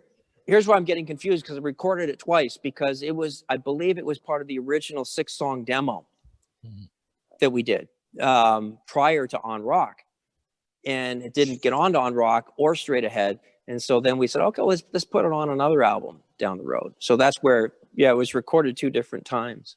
So then we have to talk about that later. Okay. Yeah, And okay. I just wrote something down about that. You're testing my memory now. Mr. Dan, here's another question that I had sent in to you guys somehow. I wish I remembered. This is where my memory's going. 21 years ago, when your wife, Michelle, was kind enough to field these questions that I had sent in, I asked about the live audience heard on the Anthemic 16. Love that song. Miss Michelle fielded my questions. She returned your responses because she asked you, Mr. Dan, as I understood it, and I'm asking this again for our viewers who will be hearing this, the live audience sections on 16, they were extracted, if I'm not mistaken, from the Kansas 2 for the Show album and mixed in with the song. Is that correct? That is correct. So to record an album live is a really hard thing to do back then. I mean, you need semi trucks and everything else to do it, not like today. And so when we did that song, I go, hey, boy, just really, I want to capture what it would sound like when we actually play it live with the audience. And so we looked for some audience tracks that we could put in there so we could kind of get that live feel to it. And that's where we found it. And so, we just did a loop on the audio, and then we just did the whole loop through the whole song and just rode the fader up and down, I hope Kansas don't know that. Well, I don't think it'll be a problem. yeah. Maybe Kerry Livgren will understand, him being a brother and all, Yeah. Can you I'll tell you- copyright audience noise? Yeah. Can you copyright? Yeah. And if you have time for it, I'll share my Kerry Livgren story with you too. Please go ahead. Yeah. Big Kerry Okay. fan. So we were playing in, of course, Tony and I were big Kansas fans at that time, right? So we're playing at a festival in Chicago, at JP USA and everything. And I'm sitting in the green room, and in comes, Kerry Livgren, right? And he sits on the couch beside me, and I'm sitting there going, wow, this is awesome. And I cannot look like a fan. I have to be cool, right? And I'm containing myself so hard, and I just want to ask him so many questions, but I can't. So you can't do that. You'll come across wrong. And so I just was sitting in awe beside a guy like Kerry Livgren. And then I got a chance to spend some time talking to him and Dave Hope, when they were playing with AD, which all those albums AD were awesome albums, right? And I got to stand side stage, and Michael Gleason got to stand side stage at Cornerstone, watching them play. And I go, wow, it's like I can die now. Like, this has been the greatest experience of my life, and I got to actually talk to them, and they were great guys. Dave Hope, talked to Bill about fishing in Canada. He wanted to come up and fish with us, and Michael Gleason, I talked to him, how do you get that sound? Like, how'd you do that? And they were just so accommodating, and so wonderful to be able to hang out with and work with. And so that's my Kerry Livgren story. I was in awe just being able to meet him and talk to him. That's wonderful. I'm a longstanding Kansas Kerry Livgren AD fan myself, as I know Rex is, and I think Mike is too. So, and to go along with that, if you look at the Run from the Darkness album, it is strangely familiar to being the same as the Drastic Kansas Measures? album. drastic measures. Kind of the black and, excuse me, the red, red and black. The black ones. and white with the red highlighted. Yeah. And that's where I got the idea from. Very cool. Yeah. Very cool. See, these are the backstories that no one gets to know about. This is why when I read your questions, I go, I love this stuff. Yes, sir. And again, we want to thank you for your time, Mr. Dan. And, you know, I am a huge Kerry Livgren fan, as I am a Daniel Band fan. So the way that you felt sitting next to Kerry, just that's how I'm feeling right now talking to you. So thank you. I was standing in the middle, standing by my side. Out of way, not even little. Life was on my side. In 1986, Mm. fans were graced with Rise Up. And this album was chock full of the band's trademark hard rock. And Mr. Dan, if memory serves correctly here for me, well, for starters, my mom bought the cassette for me for Christmas. I had the cassette before the album. I found it on the rack at Hastings Music Store where I live in Arkansas. And it was near Christmas time. She bought it for me, but she wouldn't let me have it. She said, this is going in your Christmas stocking. So I had to wait till Christmas before I heard this in 1986. So Mr. Dan, I was completely surprised when Right Heart, the last song closing the album, when Right Heart closed out on the cassette, within a few moments in my headphones, I'm hearing the familiar chords of Walk on the Water. I knew the song by heart, yet this rendition was a bit different. Mr. Dan, what's the official story behind this rendition of Walk on the Water being a hidden track on the cassette? I have no idea. And I wish I could tell you, but I have no idea. It was just a bonus track. I think it may have been a remix. I don't know of anything that we did different on it. Sorry to blow that question, but Well, this was my actual cassette, and my mom's Oh, wow. now with the Lord, and you know, so a little extra special wow. for that too. But yes, Yeah. Walk on the Water is not even listed, and you know, I used to let the cassettes play out because sometimes you get a surprise, and here came Walk on the Water, but it sounds different. It's not the same as what's heard on Run from the Darkness. So I didn't know if that was just a remix or maybe a re-recording in light of you guys having done a video. I just didn't know the scoop. So Yeah. You know what? If you ever find out, let me know, because I have no idea how that actually happened. okay. All right. Well, and I remember when I got that too, Dan, man, that first track, Bethel, it just starts out and I'm just like, oh yeah, this is incredible. That was a great lead off track for the album. Thank you. Yeah, So- that song was inspired by one of my favorite Bible teachers was Chuck Smith of Calvary Chapel. Mhm. And I used to listen to his study tapes all the time. And we had the amazing opportunity to play there at Calvary Chapel twice. And I was listening to a study tape and he was talking about Bethel, the place of Bethel. I said, I'm gonna write some song. I'm gonna write some lyrics to that. And that's how that sort of was birthed. I was sitting in my car at work and I started writing it down. In fact, I was thinking about getting it framed, but I actually had the original scratchings that I did for the lyrics for Bethel in my little notebook that I have at home, the original lyrics. So call on him today. Call his name. Call on him today. Call his name. Mr. Dan, that you just said something that prompted me, and forgive me, sometimes my excitement gets the better of me, but did you say at the onset of our interview that you're working on a book? Well, what I'm doing is, I wouldn't say it's a book. It's something I've just been writing down called But God. Yeah, and that's what it's called.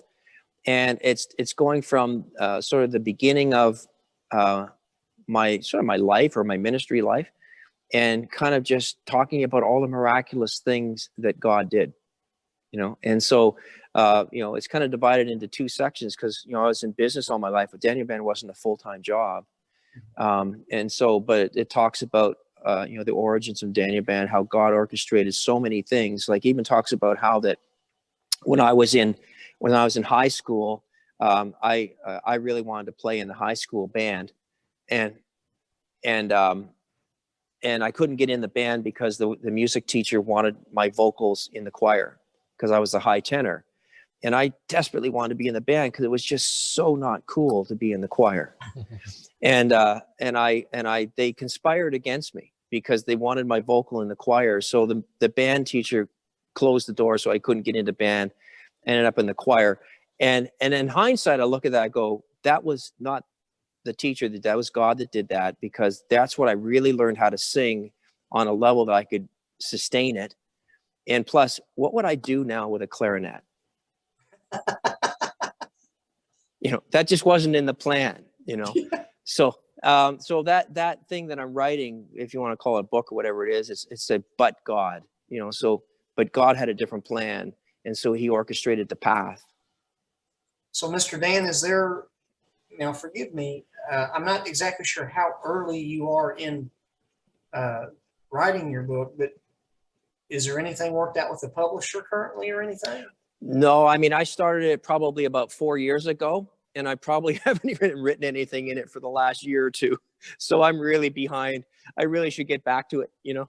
Okay. Well, I'd like to say that, I mean, you know, talking about Kerry Livgren, I have his book, Seeds of Change, and I just, you know, eat that up, and I would love to, you have a reader here, and, you know, please let us know in the future, drop me a line, you know, I have my email, please let us know, because I would like for people, when it does come out, whenever that may be, you know, a lot of people be interested, so. Oh, well, thank you. Maybe that's encouraging me to, maybe I should pursue this again. I should send you what I've already written and you can read it.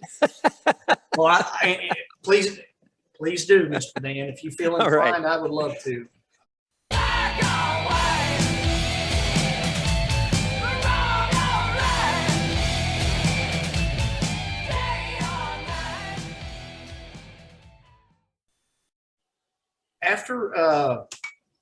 After Rise Up, and I don't have the album, but I have the original disc. I think you do too, don't you, Mike? Running Out of Time. There we go. So 1988 delivered Running Out of Time. And Mr. Dan, another question I had asked and sent out into cyberspace that Miss Michelle fielded all those years ago. I had asked if programmed drums were utilized for 1988's Running Out of Time album, because I got to noticing they sounded different. And I believe that Miss Michelle mentioned that you had said that programmed drums were indeed used. And I was just curious, Mr. Dan, you know, Matt Del Duca is still credited with drums on the album, but if it's okay to ask, and we're not asking for any dirt or anything, that's not what we're about it with this program, but we were just curious, when did Matt depart from the band, and was his departure the reasoning for using programmed drums for Running Out of Time? No, that's a great question. So let me tell you the story behind that. So, and that's why he's credited with the drums. At the time when we were doing Running Out of Time, we were literally running out of time. And that's why the song was written. Everybody was growing up. Everybody had gotten married. We all had kids. And we were finding a lot of pressures about, you know, it's really hard to do this now and still be at home, still keep our day jobs. Tony was a school teacher. You know, we're all in the business world. Bill was a computer program at the City of Toronto. So, and Matt was a millwright. So we all had our regular jobs. And Daniel Band, we just, you know, doing weekends, we'd fly, you know, on Saturday morning, play Saturday night and come home. And we just couldn't keep that going anymore. And so pressures of life was sort of, we were running out of time was to do things. And so at the time, we were writing that album. Matt was in the process of buying a house and selling another property. And he was really pressed trying to find time to get into the studio to record this album. So what we did is we had some rehearsals as we were writing the album, as we finished, you know, writing the songs and everything. And he played them, you know, in our rehearsal, and I recorded them just on a little cassette player. And then I went back and programmed all of his drum parts that he had played. And then I got a drum machine and programmed all of the drum parts. And then he came in the studio on a Saturday or something like that one day and just overdubbed the cymbals and the snare shots just to add it more pop to the snare. So it was a hybrid of the real Matt and a drum machine, purely because he didn't have the time to come to the studio and record an album. So that's how it happened. Gotcha.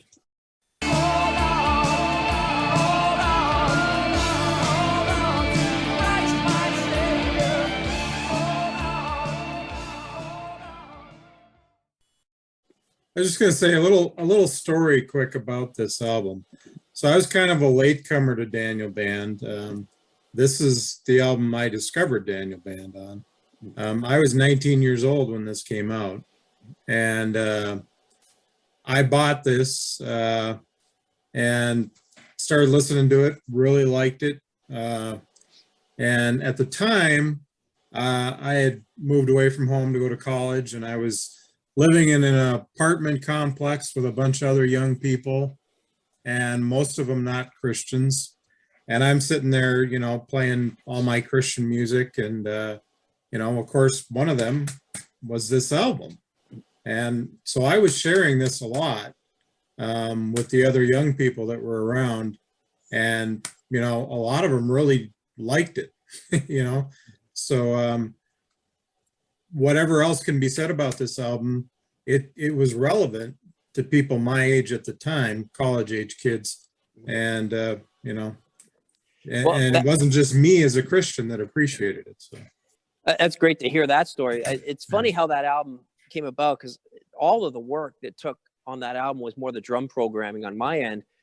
And then we laid all the tracks down for the drum tracks. And then when you hear about how we actually recorded that album, it's really funny, because Tony and I sat in the studio in the console room, like the actual listening room, not in the place where you record, sitting in a couple of chairs, you know, looking at each other, playing against the drum tracks. And it wasn't, you were just kind of, it was like going to the office and sitting behind your desk with a guitar in your hand. And we literally did the bed tracks for that song, like the drums or the guitars and the bass, like in a day, because it was so predictable, because it was done with a drum machine, that we didn't have to worry about timing. It was there. Like we had a click track, we're going to do the drum track and everything else. We really record that album really, really quickly. But that's how it was done. Like Tony and I are just sitting in the studio console room beside the engineer with guitars in our hands, recording the track. And then that's how it was done. And I think that album, to me, although I really wish we could have done it with a live drummer, because I think it would have really popped much better than it did, because I felt it was a little lackluster because of the drum machine. But it had one of the greatest sounds, like the sound of the instrumentation on that. Just, I loved it. It was one of the best sounding albums that we recorded, I thought. And I at the time, speaking of running out of time, at the time, this was in '88, and you know, even the figure on the front, he's got that really, and I know it's an illustration, a cartoon illustration. He's got that really thin tie. I mean, I just thought at the time that, hey, Daniel Band is just, you know, back in the '80s, you had those sounds going on, and it was fresh. And I thought, hey, Daniel Band's, you know, just they're just, what am I trying to say, guys? Just being with the times, you know, they're modifying a little bit to get their stuff out there. But I want to say really quickly, I need to revert. Mm-hmm. This album right here, Mr. Dan, made me a professional air guitar player.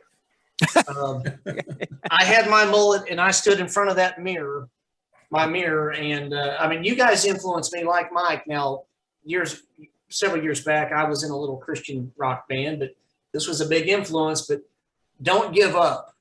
You know, I mean, well, this whole album was my jam, but I mean, don't give up with all of its, because there's different sections to that song. It has kind of the intro, the down, down, down, down, you know, and then it's dun, dun, and then you hear the drumsticks clicking, da, da, da, you know.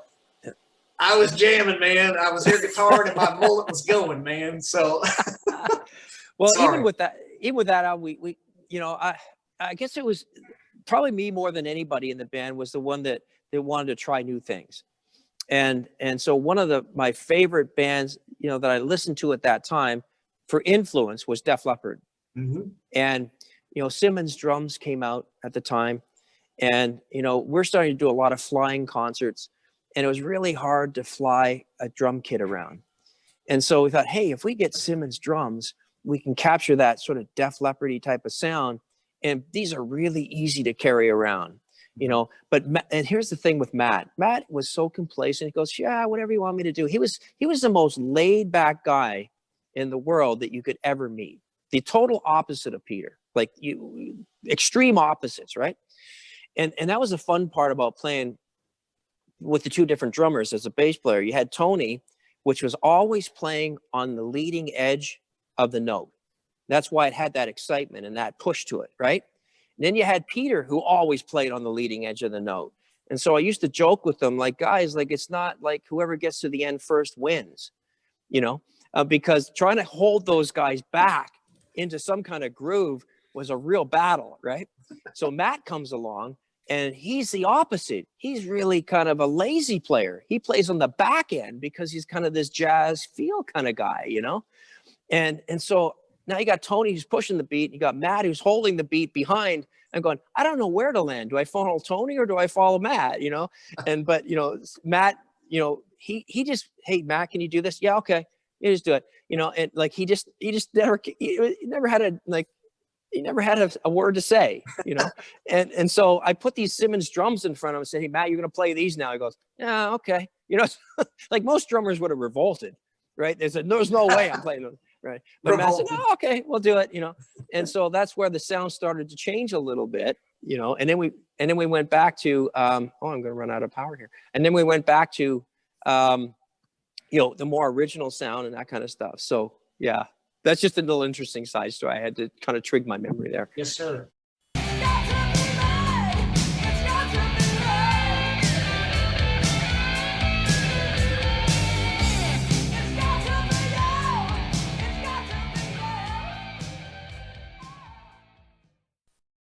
When this was released in '88, I was so pleased, and I'm pleased to know that Matt, thank you for sharing the story about Matt. Pleased to know he still participated. I was going to church, to a friend's house from church one Sunday morning. I had a brand new release copy of CCM magazine, and I always flipped to the back to the news section because they always put blurbs about Christian rock bands back there, and I didn't have Heaven's Metal yet. So in so many words in this 1988 issue, it said that Daniel Band something like was calling it a day or something.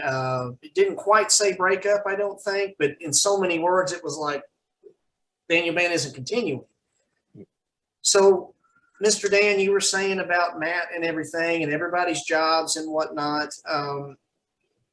I was heartbroken.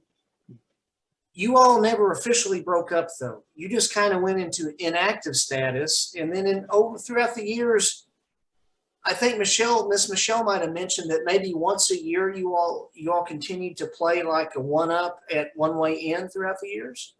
Yeah, we never did break up. It wasn't like, oh guys, let's quit. It was like we just kind of ran out of time, and so we said we can't do this anymore. My son was born, and he had he was having fevers and convulsions, and I go, I can't do this. I can't keep doing this. And so I literally didn't play music for at least 2 years. Just because I just needed to be home with my wife and helping her with my son Josh, who's in caves, right? And so it just kind of petered out, just kind of fizzled out. And then after a period of time, I was able to start recording and playing again, and that's when the Dreamer thing happened. A bunch of guys came to me and asked me to do that.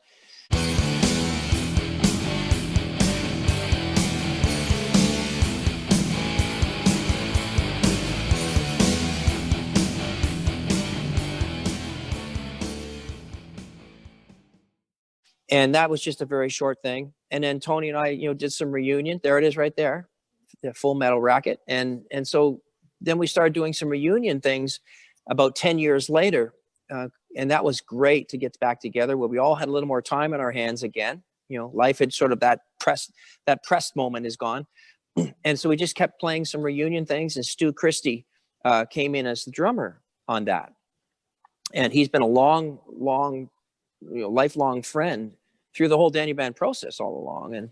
And so he just kind of stepped into that. By the way, this also I think is a great album. Yes. Oh. Absolutely love it. It's got a bunch of songs. Thank you. My brother and I worked on that a lot. It's got a bunch of songs that I hadn't written, but you could see the beginning trend of that album with the last album on Running Out of Time. There's a song called I think it's the third track on the last album, maybe. Sins of the Heart. Sins of the Heart. Okay. Yeah. So you can see where musically I was going, and then my musical influences changed. And if you listen to a group called Dawkins, you'll find that there's a lot of similarities, because that's who I was listening to at the time. Right. And my brother was a big Dawkins fan. So he played just like George Lynch played, and you can see his sound and his style and everything else. And so that's how that whole thing evolved. And it was just one thing that I did. I thought, here's a song, stuff that I wanted to do and sort of a style I want to pursue. And Tony started pursuing his thing, with TRB, and he did a bunch of great stuff as well. And there it is right there. He did a couple of TRB things. And it, we just did some different things because Bill Finley had left, because he had felt it was time. And it was like Dad had left. Dad's gone. And it didn't feel the same, for Tony and I, with Bill not part of it. And so we said, let's just wind it down, kind of thing. And we just stopped taking things, because we even replaced Bill and had a short term with that, but it just didn't feel right, and we were okay just to say, you know what, it was a great 10 years. We're okay with that. And Tony pursued some other stuff. I pursued some other things, but it wasn't because we had any differences whatsoever. We were just doing some musical stuff without Bill Finley, as the glue. So, Mr. Dan, with regard to that really quick, I noticed in some latter day footage, you were playing a rhythm guitar, and I believe it might have been Bill Davidson playing the bass. If I may ask, what made you hand over the bass duties to Bill? And he does a fine job, but you're just renowned for your bass work. So Bill Davidson was a good friend of the band for many, many years as well. And when Tony and I talked about doing some reunion things, we really missed Bill, because Bill wasn't going to be able to come back and do it. Bill was, suffering with some tinnitus issues. So it wasn't that he didn't want to, he couldn't do it. It was too hard for him to do it. And so Tony said, well, Bill Davidson's available on bass. How do you feel about going to rhythm guitar? I said, well, I'll have to learn how to play guitar. And Tony is a one-man guitar team. I mean, he can play it all at the same time. He's that good, And so I thought, okay, you know what? This will be easy for reunions, because now I don't have to relearn all my bass lines. I can just, play a little bit of rhythm guitar in there just to fill in the lead solos and just focus on vocals. I didn't want to stand and just do vocals, because I don't know what to do with myself. I needed to have a guitar in my hand. And so I thought, okay, that's a solution to that. And so that's how Bill Davidson came in. And Bill Davidson did a fantastic job. He's a wonderful guy, and he fit in so well with us. Very similar in thinking to the rest of us. And we had a blast with him in doing that. And it was a good marriage. It worked really well. And I enjoyed playing that rhythm guitar. The Gibson Les Paul that I have, my daughter has now down in California. I don't think I'm ever getting it back, But that's sort of how that evolved. And the only time I went back to bass is like if we're doing a reunion now, I go back to bass. Tony and I did something about 2 years ago as a 3-man band. So it's just Tony, me, and a drummer. And that was kind of fun too. And that worked out pretty good. Yeah. So, Mr. Dan, the last thing that I have, and then Mike, I got you, buddy. I was just going to say, because you were talking earlier about you and Tony discussing whether or not to re-record stuff. I'm just like, any chance of getting anything actually new? I would. Yeah, I would love to. I got to reach out to Tony. Like, COVID has kind of put a hamper on everything, because Bill and Tony and I used to get together on a regular basis. We'd meet at a coffee shop and hang out and talk and just get together, because we're still really good friends. And I would love to get together and do something like that with Tony. It'd be great to do something like that. And who knows, it could still happen. it's just with COVID stuff going on, people can't meet with each other and gather. It just seemed like it wasn't even worth pursuing. And then I, ended up with a job at the church as the executive pastor and the worship pastor. And so, I spent a lot of time with the worship teams and all that kind of stuff. So trying to squeeze in time for that would be hard too. But I wouldn't rule it out. I think Tony would be all for it as well. I think the hard thing would be choosing who the other musicians are, because Tony and I may differ on who would want to have play as drums or bass or rhythm guitar or whatever. That might, because he's got his friends and I got my friends, and I got, well, I want to have my friends on and he wants to have his friends. So how do we figure that out? Would there be any way, Mr. Dan? And what I was going to ask is kind of coinciding with Mike. You all have the bonus songs. It all turns to rain, and I give you all from On Rock. Running Out of Time has one. Rise Up has That's All Right, and then there's the Walk on the Water remix. So there's 5 songs. What if you all recorded another 5 of like brand new and put them together, and then you're talking about having that 6-song demo tape that had the original My Children on it? Boy. What if all that was put together? And I don't know where everybody lives or anything, Mr. Dan, but and I understand. I remember about Mr. Bill Finley. I remember about having tinnitus, but volumes could be controlled in a studio environment and stuff. And what if Bill got back in on keys and maybe for half the new songs or all, but and not to throw out Bill Davidson or Stu Christie, but what if Matt played on a couple songs, and what if maybe Peter Cosman, and made it kind of a collective? Any hope? Or are there any other unreleased tracks? I didn't mean to interrupt. Are there anything else laying around that you could add to that? Yeah. We're gonna rise up.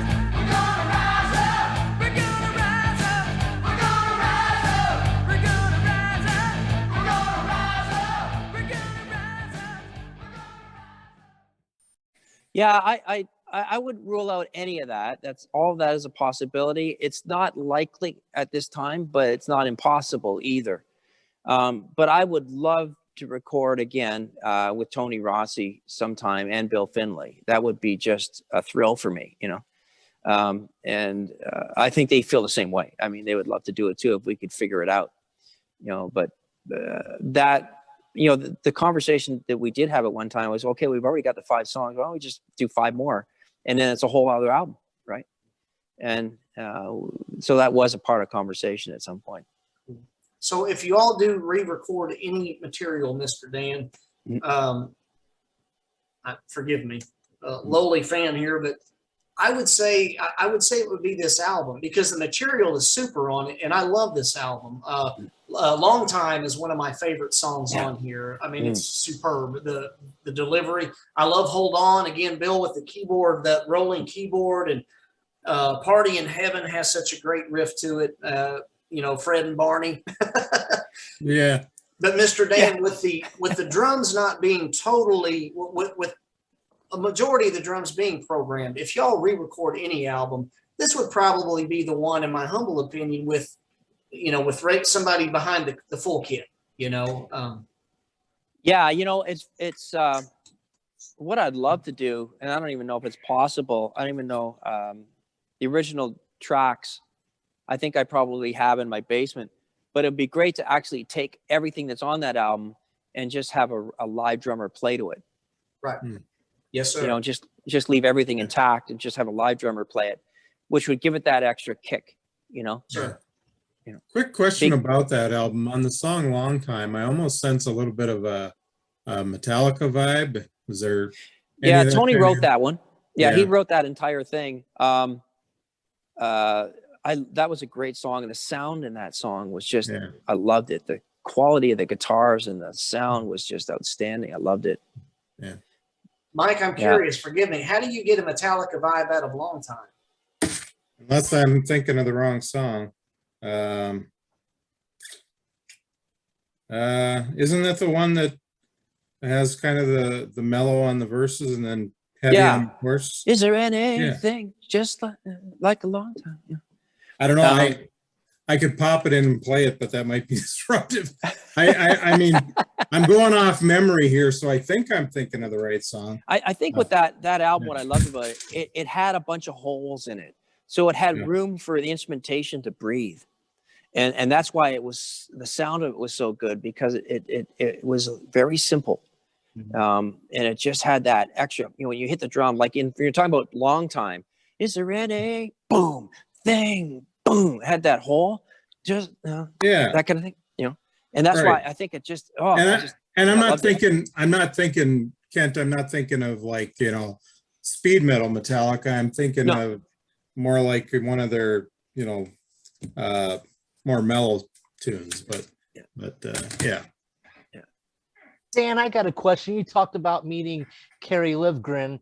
I was wondering, had you ever meet your other Canadian counterparts, be it Rush or the band Triumph, in your travels? Have you ever met either one of those? Never did. No, unfortunately. Yeah. Just the curious. one person, the one secular artist, if there's one that I'd love to meet, is Don Henley. I mean, I'd love to sit down and talk to Don Henley. That'll never happen. There's just no way. I don't think he's built that way, because he's very, you don't see him in any kind of public eye. No. But Don Henley, to me, as a writer, and I'll just say this, and I wish I could have captured it. Tony did a really good job of capturing it. But Don Henley, as a writer, has a way of explaining in words what I thought or felt like nobody else. And you go, how did he come up with that? He just described exactly how I feel, and he put it into words that I didn't have. And I thought, wow, man, oh man, if that guy ever was serving the Lord and wrote Christian lyrics, he would open up a whole new world to understanding of things. But I think that's what I like about him. I listen to his stuff from time to time. And I go, wow, how did he come up with that? I mean, the way he said that, the way he described that. Yeah, that's why I think I like his style. Mr. Dan, I see that we're running out of time based on your battery. Running out of time. Well, I just want to say thank you so much. This has been an honor and a privilege. And I know that you're a minister and Mike's our resident minister. And we always just like to, put the Lord first. And we have scripture closeout to keep the main thing. And thank you so much, Mr. Dan. And we'll let Mike close us out with some scripture. And if you don't mind, when he finishes, hang around for one more moment, okay? For sure. Yeah, for sure. All right. So the scripture I've chosen today is Psalm 18:2. The Lord is my rock and my fortress and my deliverer, my God, my strength, in whom I will trust, my buckler and my horn of my salvation and my high tower. On rock, baby. That was the idea. Thank you. Yeah. Mr. Dan, again, thank you, sir. And Mr. Tony and Bill and Peter and Matt's and Stu and Bill Davidson, everybody in Daniel Band, thank you for being vessels for the Lord and delivering the great music and ministering to us. And it's been a privilege and a pleasure. Thank you, Mr. Dan. Honestly, the privilege is mine. Thank you guys for having this time with me. It's you're taking me a walk down some things that were so meaningful. And, anytime you want to give a call or want to do it again, I'm in. I'm all in, man. I hope to get to meet you guys face to face one time, too. We can all sit around, have a coffee and talk. It'd be great. And if we don't get to, Mr. Dan, there's a party in heaven, right? Yeah. You bet. That's right. So, let me know. If you want to do it again, you have a bunch of other questions, I'm in, man. Let me know. Yes, sir. Right. And thank you for your time. And we're going to say goodbye to our viewers, but please stick around for one more moment, Mr. Dan. So thank you, everybody, for watching. Appreciate everybody.